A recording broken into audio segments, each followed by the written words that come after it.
ప్రియ సహోదరి సహోదరులకి వందనాలు తెలియజేస్తున్నాను. ఈ దినము ఈ భూమి మీద మానవుని జీవితం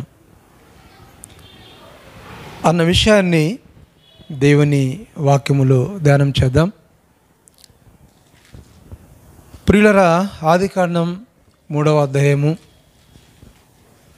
16 నుంచి 19 వరకు ఉన్నటువంటి లేఖన భాగాలను మనం చూసినప్పుడు అందులో 4 విషయాలు వ్రాయబడ్డాయి. వాంఛ అనే మాట అంటే భార్యాభర్తల గురించి, అది వివాహం. ఆమె నిన్ను ఏలతాడు అన్న మాట అందులో ఉన్నది. రెండవదిగా పిల్లలను కనటం. నువ్వు గర్భవేదనతో నువ్వు పిల్లలను కంటావని ఆ స్త్రీతో యెహోవా దేవుడు చెప్పటం. మూడవదిగా నువ్వు శ్రమపడి చెమట కార్చి నువ్వు ఈ లోకంలో జీవించాలి, కష్టపడాలి, పని చేయాలి. 4వదిగా 19వ వచనానికి రాగానే నేల మంటి నుండి తీయబడ్డావు గనక తిరిగి మట్టివై పోదువు అన్న మాట బైబిల్లో చూస్తూ ఉన్నాం. ప్రియులరా, ఈ వాక్యాన్ని చదివినప్పుడు ఏమి సాధించాడు ఆదాము, ఏమి సాధించింది హవ్వ అని మనము జ్ఞాపం చేసుకోవాలి.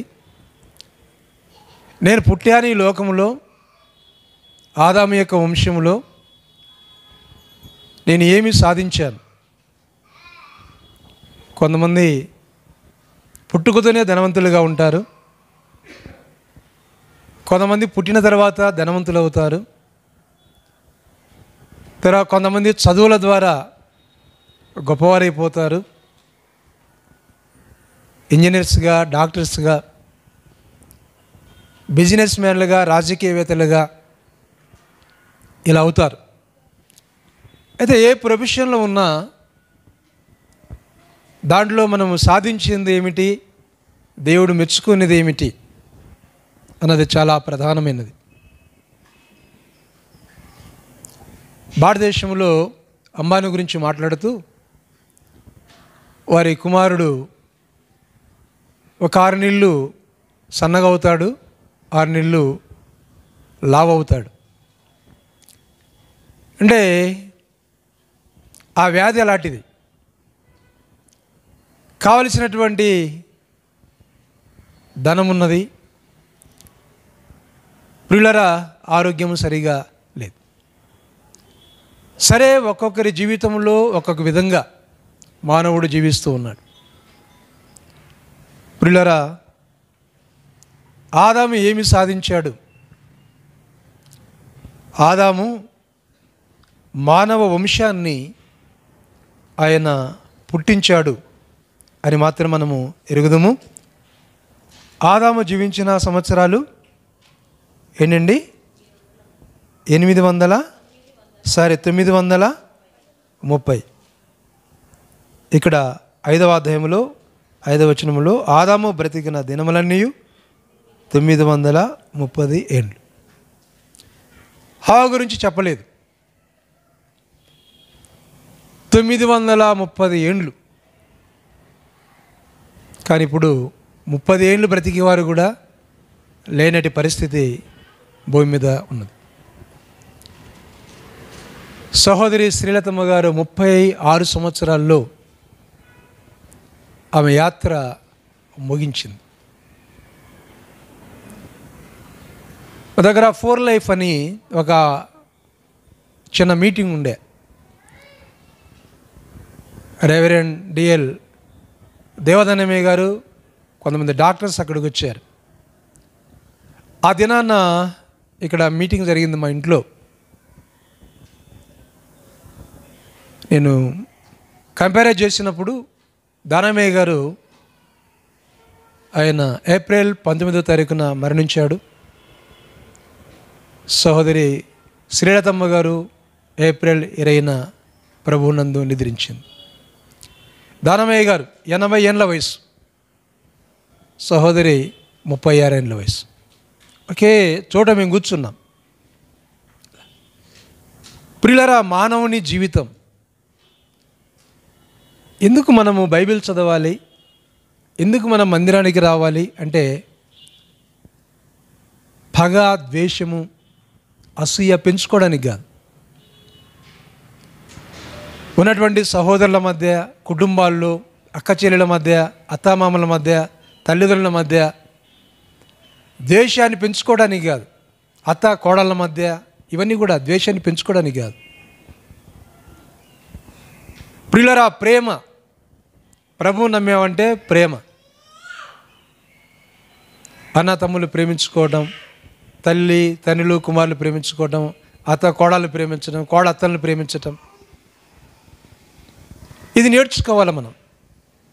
ఇది నేర్చుకోలేదంటే ఇంకా లోకంలో ఉన్నామని అర్థం, పాపములో ఉన్నామని అర్థం, శాపములో ఉన్నామని అర్థం, నరకానికి దగ్గరగా ఉన్నామని అర్థం. ప్రియులారా, ఏమో సాధించాలి, ఏమో చేయాలి. తప్పు మనిషిది, దేవుంది కాదు. ఎందుకంటే దేవుడు ఆదాముకు సర్వాధికారం ఇచ్చి ఈ ప్రపంచాన్ని ఏలమని చెప్పాడు. మనిషిని జ్ఞాపం చేసుకుని వాడు ఏ పాటి వాడు, నరపుత్రుని జ్ఞాపం చేసుకుని వాడు ఏ పాటి వాడు. దేవుడు అంతగా ఇచ్చించాడు, సృష్టి మీద అధికారం ఇచ్చాడు. ఆ అధికారం నేటికి కూడా ఉంది. మనిషి ఆకాశంలో యాత్ర చేస్తున్నాడు, ఫ్లైట్లో తిరుగుతున్నాడంటే దేవుడిచ్చిన అధికారం. రైల్లో తిరుగుతున్నాడంటే దేవుడిచ్చిన అధికారం. అమెరికాలో ఎక్కడో ఉండి ఫోన్ మాట్లాడుతున్నాడంటే దేవుడిచ్చిన అధికారం. అంటే అంత జ్ఞానాన్ని దేవుడు మనిషికి ఇచ్చాడు. ఆదాముకి ఇచ్చిన జ్ఞానము నేటి వరకు ఉన్నది. ప్రియులారా, అంతా అంటే సృష్టిలో అన్నిటికంటే దేవుడు మనిషిని ప్రేమించి మనిషికి కావలసినటువంటి ఆహారము, గృహాలు, ఇంకా ఎంత ఆనందాన్ని సంతోషాన్ని మనిషికి ఇచ్చాడంటే అంత ఇచ్చాడు.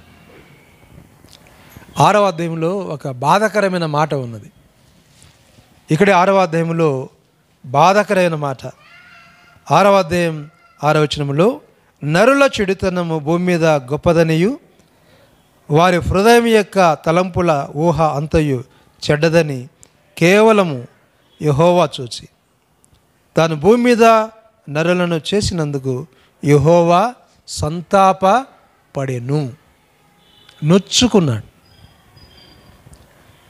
ఎందుకు నొచ్చుకున్నాడంటే ద్వేషం, అన్నదమ్ముల మధ్య ద్వేషం, కయ్యూను హేబేల మధ్య ద్వేషం, వ్యభిచారం. ప్రియులారా, ఇలాంటివన్నీ కూడా పెరిగిపోయాయి. అంటే ఒకరి హక్కులను ఒకరు భంగము చేయటం, ఒకరి ఆస్తిని ఒకరు తీసుకోవటం, ఆశించటం. అందుకే బైబిల్లో పొరుగువారి గురించి మాట్లాడుతూ, నీ పొరుగువాని భార్యనైనను, నీ పొరుగువాని గాడిదనైనను, నీ పొరుగువానిది ఏది కూడా ఆశించకూడదు అని బైబిల్లో రాయబడి. అంటే ఆ ప్రేమ గురించి ఎందుకు దేవుడు చెప్పాడంటే, సహోదర ప్రేమ అంటే సహోదరునికి ఎలా ఉండాలంటే మనం ఇచ్చేలాగా ఉండాలి. మనం ఇచ్చేలాగా ఉండాలి సహోదరునికి. ప్రేమ కలిగిన తర్వాత యాకోబు యాషావు విషయంలో మనం చూస్తున్నాం. అక్కడ వారు కలుసుకున్న తర్వాత బహుమానాలు ఇచ్చుకోవడానికి ముందుకు వచ్చారు. యాకోబు బహుమానంతో తీసుకొచ్చి యాషావుకు తీసుకోమని ఇస్తాడు. యాషావు అంటాడు, నాకు సమృద్ధిగా ఉంది, నాకు ఎందుకు అంటాడు. ప్రేమ సమస్తమైన దోషములను కప్పదు. ప్రియులారా, ప్రేమ కలిగి ఉండాలి. నా భార్యని నేను ప్రేమించాలి, నా భర్తని నేను ప్రేమించాలి, నా కుటుంబాన్ని ప్రేమించాలి. అదేవిధంగా పొరుగువారిని కూడా మనం ప్రేమించాలి. ఇంటి వారిని ఎలా ప్రేమిస్తున్నామో పక్క వాళ్ళని కూడా అలానే ప్రేమించాలి. ఇది మనం నేర్చుకోవాల్సినటువంటి విషయం. అలా లేకపోతే అది బతుకు కాదు, అది జీవితం కాదు. ఏమనుకుంటామంటే ఏమో చేయాలి, ఏమో సాధించాలి అని అనుకుంటా ఉంటాం కదా. ఏమో చేయాలి, ఏమో సాధించాలి, ఏమో చేయాలి, ఏమో సాధించాలి, ఏమో చేయాలి. యాకోబు పత్రిక 4వ అధ్యాయం 13-17 వచనాలలో దేవుని వాక్యాన్ని మనం చూస్తే, రేపైనను నేడైనను రేపైనను ఒక పట్టణమునికి వెళ్ళి 1 సంవత్సరం ఉండి వ్యాపారము చేసి లాభము సంపాదించుకుందామని చెప్పుకున్న వారలారా, రేపేమి సంభవించునో మీకు తెలియదు. You don't know what happened tomorrow. మీరు ఏ పాటి వారు జస్ట్ లైక్స్ టు మిస్ట్, ఆవిరి లాంటి వారు, గడ్డిపూ లాంటి వారు. ఏ పాటి వారు మీరు? అందుకే ప్రభుచితమైతే ఇది అది చేతమని చెప్పుకుందాం. సహోదరి యొక్క కలలు, సహోదరి యొక్క ఆలోచనలు ఎన్నెన్నో. గృహం కట్టుకోవాలి, వెళ్ళాలి, చదువుకోవాలి, పిల్లలు బాగుండాలి, పొజిషన్లో ఉండాలి, ఎన్నెన్నో. ఇలా వారికి కాదు, ప్రతి ఒక్కరికి ఆలోచనలు ఉంటాయి. ఆలోచనలో మనము దేవునికి ఇవ్వాల్సినటువంటి స్థానాన్ని కోల్పోతూ ఉన్నాం. నేను ఎవరైతే చర్చికి రారో వారి దగ్గరికి వెళ్ళి అడుగుతూ ఉంటాను, మీరు ఎందుకు చర్చికి రాలేదు అంటే కొంతమంది చెప్తారు. కొంతమంది లేటుగా వస్తూ ఉంటారు, కొంతమంది రాని వాళ్ళు ఉన్నారు, కొంతమంది బిజినెస్లో వెళ్ళి ఇంకా రారు చర్చికి. అది ఆ తర్వాత మనకు అర్థమవుతుంది దేవుని మందిరం యొక్క విలువ ఏమిటి.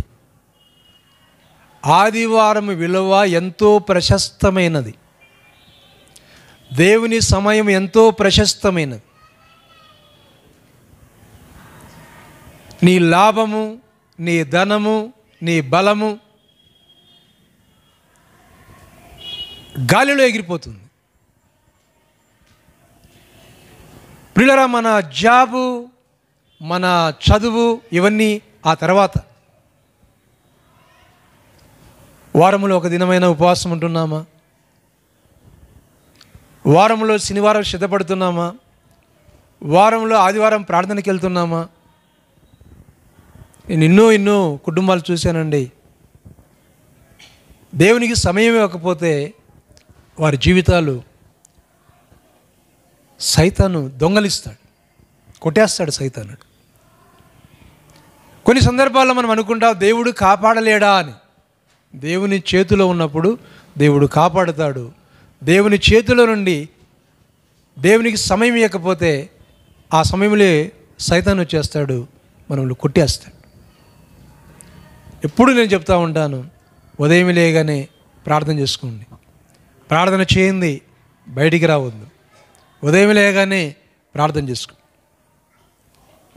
బ్రదర్ వై దానం గారికి బాగలేనప్పుడు మేము వెళ్ళి అడిగాం, ఏం బ్రదర్ డ్యూటీకి వెళ్ళావు, ప్రార్థన చేసుకున్నావా అంటే, చేసుకోలేదన్నా ప్రార్థన.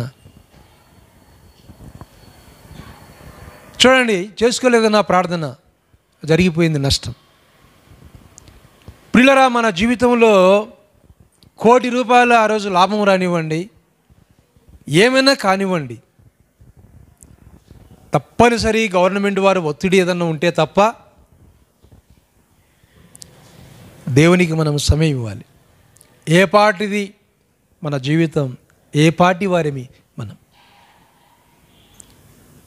ప్రియులారా, పేతురు సమస్తాన్ని కలిగినవాడు, అన్నీ కలిగినటువంటి వాడు పేతురు. ఆయన అంటాడు 1 పేతురు పత్రిక 1వ అధ్యాయం 24వ వచనం. 1 పేతురు పత్రిక 1వ అధ్యాయం 24వ వచనం. సర్వ శరీరులు గడ్డిని పోలిన వారై ఉన్నారు, వారి అందమంతయు గడ్డి పువ్వులే వాడిపోవు. వాడిపోయిన వారిని మనం చూస్తూ ఉన్నాం. సర్వశరీరులు దేవుడు వారిని, మానవుల్ని ఒక మంచి జ్ఞానముతో, మంచి అందముగా మనిషిని ఆయన సృజించాడు. సర్వశరీరులు గడ్డిని పోలి ఉన్నవారు, వారి అందమంతయు గడ్డి పువ్వులే ఉన్నది, గడ్డి రాలును దాని అందము పోవును. అందుకే ఏ పాటి వారిమి మనం ఏ పాటి వారిమి. కాబట్టి సమస్తాన్ని మనము దేవునికి అప్పచెప్పాలి, దేవుని దగ్గరికి రావాలి. బైబిల్ గ్రంథంలో కొంతమంది మొదలుపెట్టినప్పుడు దేవుడు ఆయుస్సు పెంచాడు, కొంతమంది ఆయుస్సును తగ్గించేశాడు. అలాంటి వారిని బైబిల్ గ్రంథం మనం చూస్తాం అవసరాన్ని బట్టి. ఎందుకంటే ఆయన క్రియేటర్, ఆయనే మన ఇంజనీర్, ఆయనకు సమస్తమైన తెలుసు. ప్రియ దేవుని బిడ్డలారా, సర్వశరీరులు గడ్డిని పోలిన వారు, వారి అందమంతయు గడ్డి పువ్వులే ఉన్న. నా దగ్గర కొన్ని వీడియోస్ ఉన్నాయి. ఒక చెత్త కుండి దగ్గర అక్కడ పడిపోవటం, పడిపోయినటువంటి బాడీని అక్కడ ఉంచడం, కొన్ని గంటల వరకు అందరూ భయపడడం, రాలేకపోవటం. అంటే మానవుని జీవితం నీటి బుడగలంటిది. ఎందుకు ద్వేషం, ఎందుకు పగ, ఎందుకు కలహం? ఇదంతా సత్యాన్ని ఎరగక, దేవుని ఎరగక, దేవుని యొక్క మార్గములో లేక, దేవుని ప్రేమను గుర్తించక, దేవుని సహవాసములు ఉండక. ఎందుకండి గొడవలు? ఎందుకండి ధనం గురించి గొడవలు? ఎందుకండి ఈ కొట్లాటలు? టక్కున నీ ప్రాణం పోయిందనుకోండి, ఇప్పుడే నీ ప్రాణం పోయిందనుకోండి, ప్రభు అక్కడ చూస్తాడు, ఏమేమి సంపాదించావు, ఎలా జీవించావు, ఎలా బ్రతికావు, ఎలా సాక్ష్యాన్ని కలిగి ఉన్నావు, ఎలా మేలు చేశావు, ఇవన్నీ అక్కడ చూస్తాడు లిస్టు. ఏం చెప్తాము దేవుని దగ్గర? జవాబు. ఏం మాట్లాడతాము దేవుని దగ్గర? జవాబు. ప్రియులారా, యోబు మనిషి యొక్క జీవితాన్ని గురించి చాలా విషయాలు చెప్పాడు. చాలా విషయాలు.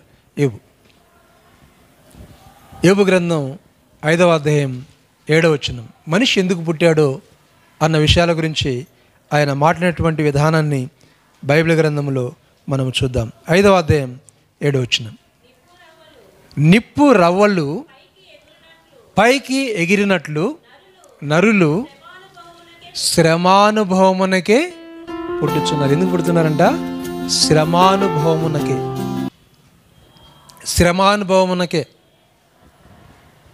ఎందుకు పుడుతున్నారంటే శ్రమానుభవమునకే. నేను అప్పుడప్పుడు పాస్టర్కి చెప్తా ఉంటాను, నాకు ఒకటే ఒక కోరిక ఉంది, ఏంటంటే ఆరోగ్యం బాగుంటే నాకు బ్రతకాలనిపిస్తుంది, ఆరోగ్యం బాగాలేకపోతే పోవాలనిపిస్తుంది పైకి అని చెప్తా ఉంటా. అలా అనిపిస్తూ ఉంటుంది. ఆరోగ్యం బాగుంటే ఉండాలి, ఆరోగ్యం బాగాలేకపోతే వెళ్ళిపోవడం మంచిది. ఎందుకు ఈ బాధ? కొంతకాలం తర్వాత బాధపడినదేమే నేను అంటా ఉండే. పిల్లలు గమనించండి, ఎందుకు పుడుతున్నారంటే శ్రమానుభవం అనేకే పుడుతున్నారు. మనిషి జ్వరం రాని మనిషి లేడు,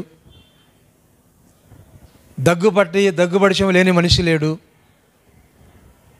రోగాలు రానిటువంటి మనిషి భూలోకంలో ప్రపంచంలో లేడు. డాక్టర్లకు కూడా రోగాలు రావాల్సింది.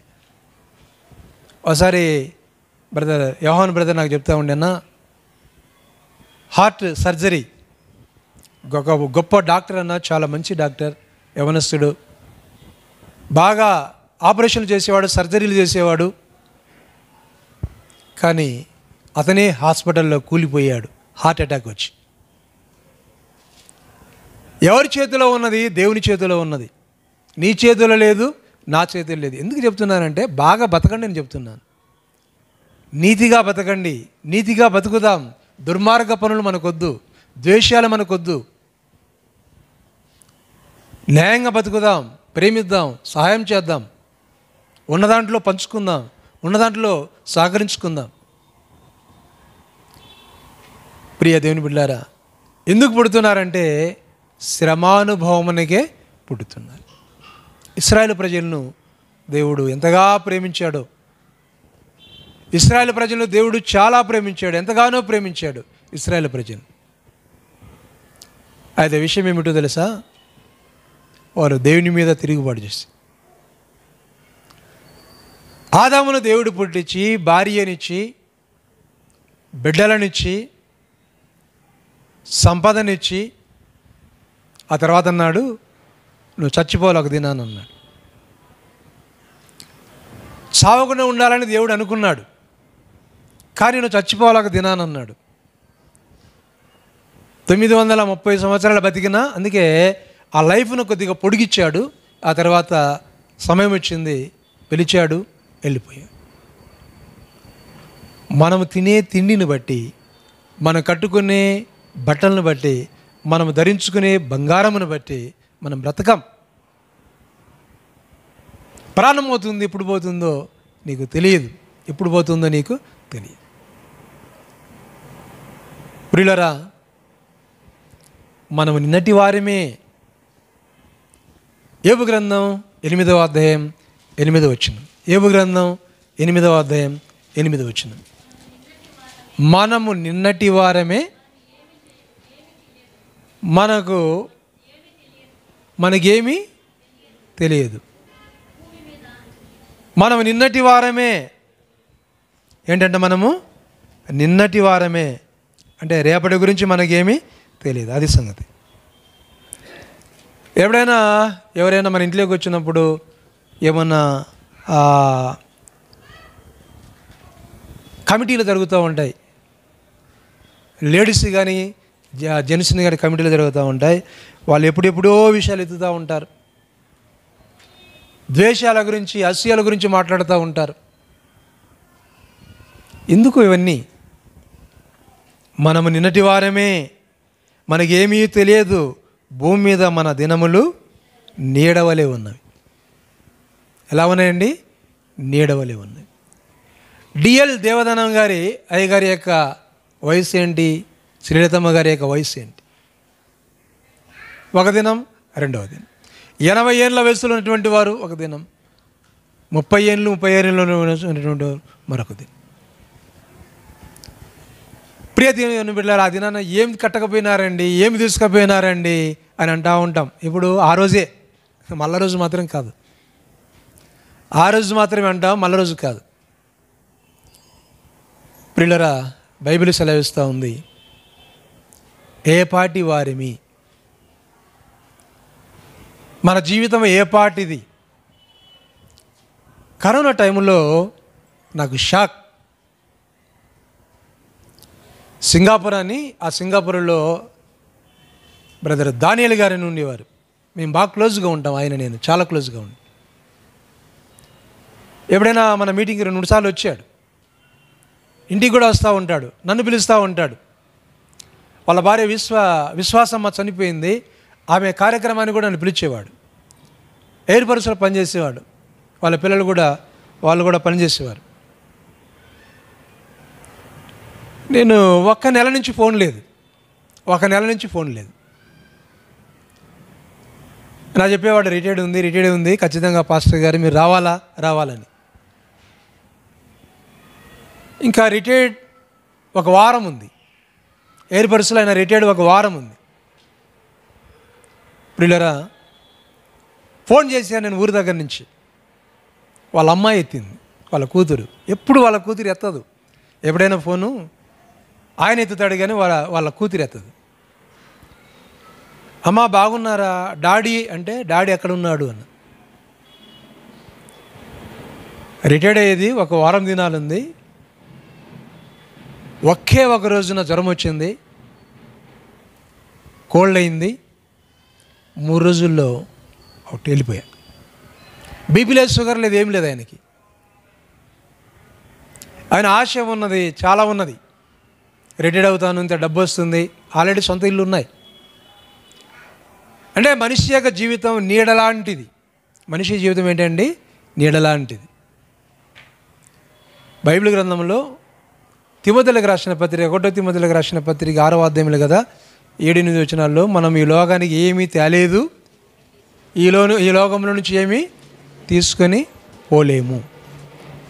ఏమి మనము తేలేదు, తర్వాత ఏమి మనం తీసుకుని పోలేము. ఏమీ తేలేదు, ఏమి తీసుకుని ఇది అందరికీ తెలుసు. కానీ అక్కడ అంటాడు, పౌలు అంటాడు, అన్న వస్త్రములు కలిగినటువంటి వారిమై వాటితో తృప్తి పొందాం.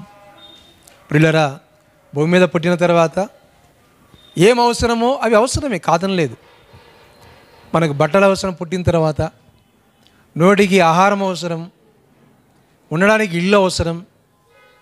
ఆ దేవుడికి తెలుసు, ఆయన ఇస్తాడు. అందుకే ఆయన ప్రార్థన నేర్పించినప్పుడు ఆ ప్రార్థనలో మా అనుదిన ఆహారం మాకు దయచేయి ప్రభువా, ఏం ప్రార్థన చేశారట? మా అనుదిన ఆహారం మాకు దయచేయము ప్రభువా, మా అనుదిన ఆహారము మాకు దయచేయం ప్రభువా అని ప్రార్థన చేయాలి. మా అనుదిన ఆహారం మాకు దయచేయి ప్రభువా అని గమనించు. ప్రియులారా, ఈ విధంగా యేసు ప్రభువా నేర్పించాడు ప్రార్థన. అందుకే భూమి మీద నెమ్మదిగా సుఖంగా బతకగలం. అయితే ఇంకా పెరిగే కొద్దీ మన తల్లిదండ్రులు ఏమి నేర్పిస్తున్నారంటే భక్తి కంటే ఎక్కువగా సంపద గురించి. చదువు అవసరమే, చదువుకోవాలి. ఈ లోకంలో మంచి ప్రయోజనకరులుగా ఉండాలి, జ్ఞానవంతులుగా ఉండాలి, మంచివారుగా ఉండాలి. అనేకులకు మనము అనేక పనులు చేయాలి. చదువుకుంటేనే కదా మనం ఉద్యోగాలు చేస్తాం, ఆ తర్వాత మంచి మంచి ఆఫీసర్స్గా ఉంటాం, తర్వాత అనేకులకు సేవ చేస్తాం. ఇదంతా చదువుకుంటే కదా, చదువుకోవాలి. ఇవన్నీ దేవుడు చెప్పాడు. కానీ అతిక్రమం ఎక్కడ జరుగుతుందంటే దురాశ. ఈరోజు ఎక్కడ చూసినా లంచగొండితనాలు ఉన్నవాడే, ప్రతి ఆఫీసులో లంచగొండితనాలు, ఎక్కడ చూసినా కూడా లంచమే, ఎక్కడ చూసినా లంచమే. ఇలాంటి పరిస్థితులు. ప్రియులారా, ఎందుకు సంపదను మనం వాడుకోవాలి, మనం ఉపయోగించుకోవాలి, మనం వాటిని వాడుకోవాలా, మంచిదే. బైబిల్ గ్రంథంలో యోబు గ్రంథం 20వ అధ్యాయము 18వ వచనం, 20వ అధ్యాయము 18వ వచనం వాక్యం చదవండి.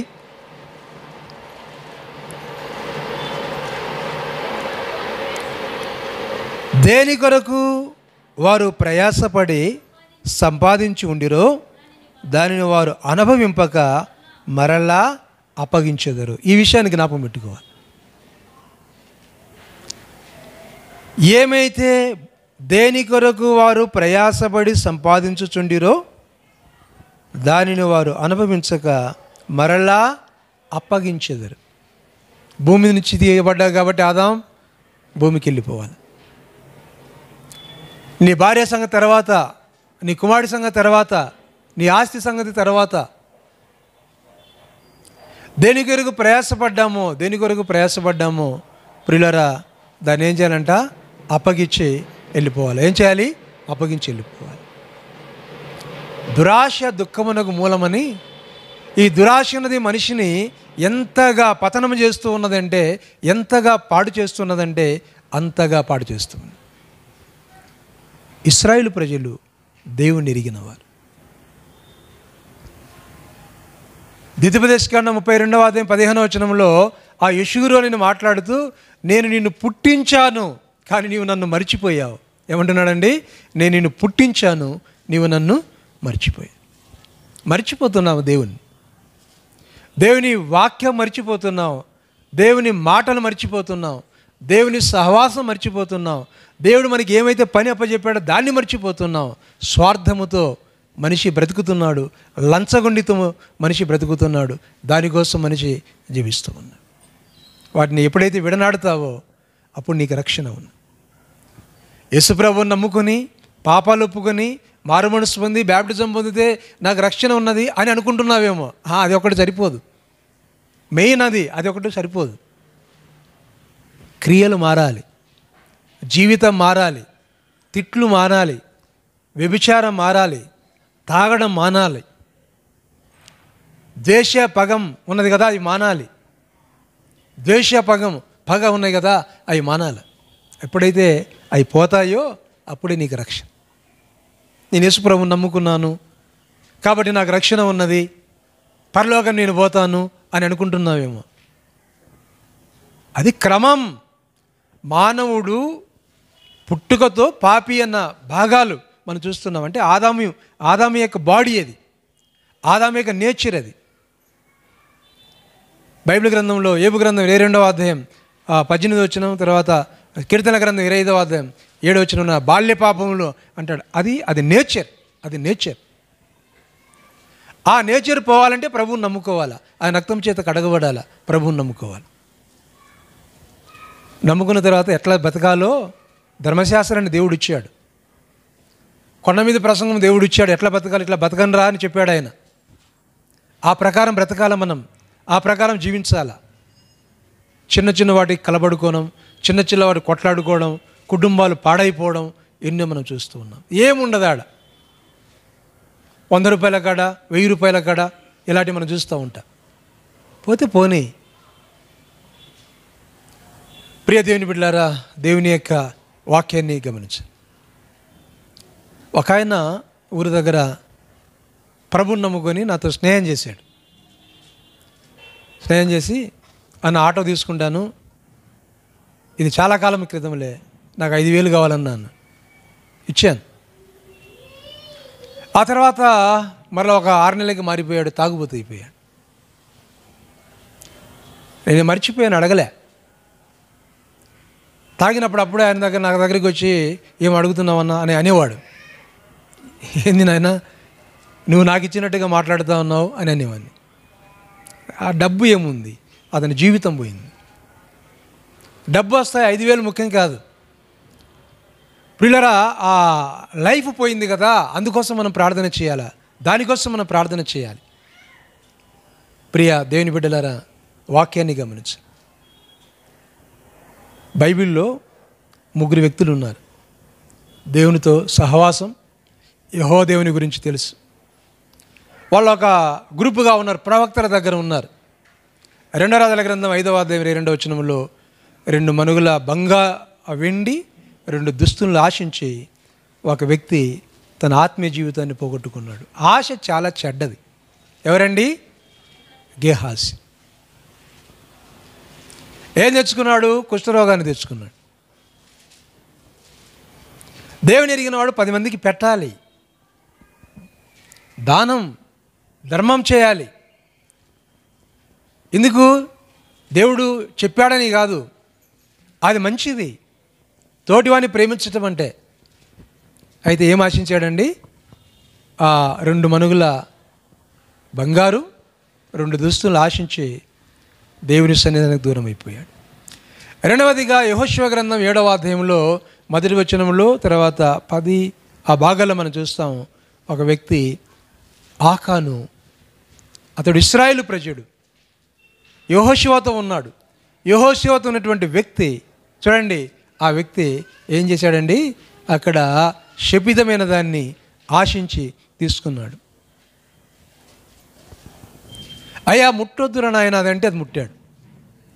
ఏంటి ముట్టొద్దురా నాయన అదంటే ముట్టాడు. ఏలియా ప్రవక్త దగ్గర ఎలీషా, ఇక్కడ యెహోషువ, మోషే, యెహోషువ.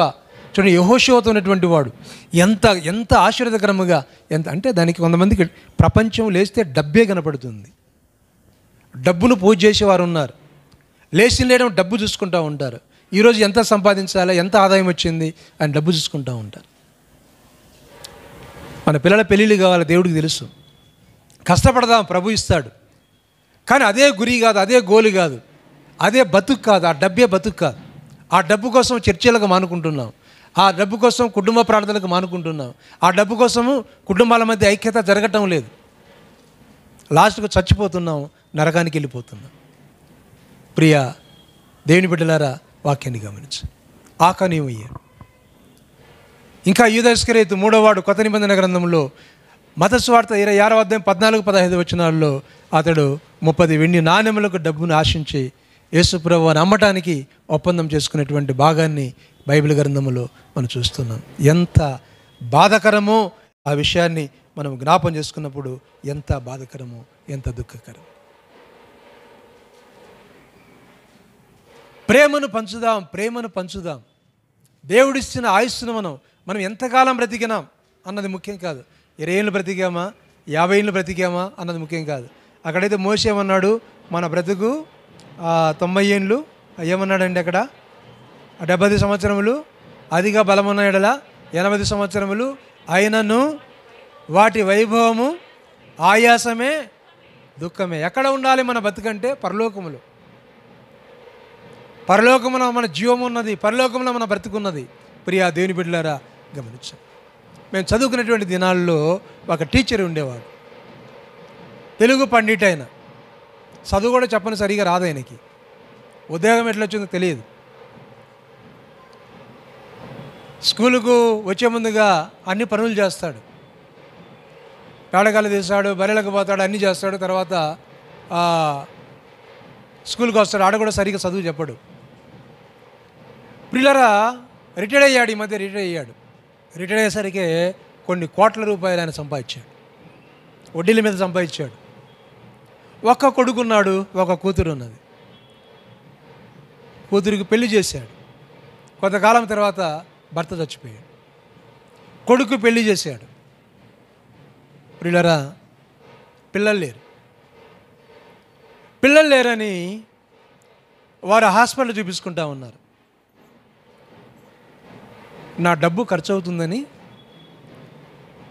అయ్యగారు ఆత్మహత్య చేసుకుని చచ్చిపోయాడు. ఇది కొమరోలు మండలంలో జరిగింది.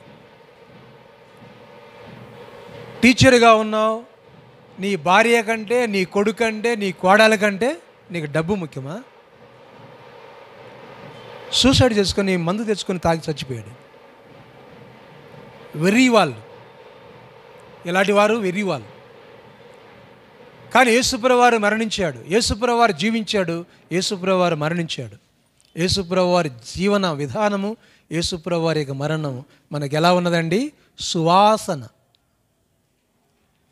ఎఫెసీయులకు రాసిన పత్రికలో అంటాడు, మీరు పాపముల చేతను అపరాధముల చేతను మీరు చచ్చి ఉండగా యేసుక్రీస్తు మీ కొరకు ఏమయ్యాడండి?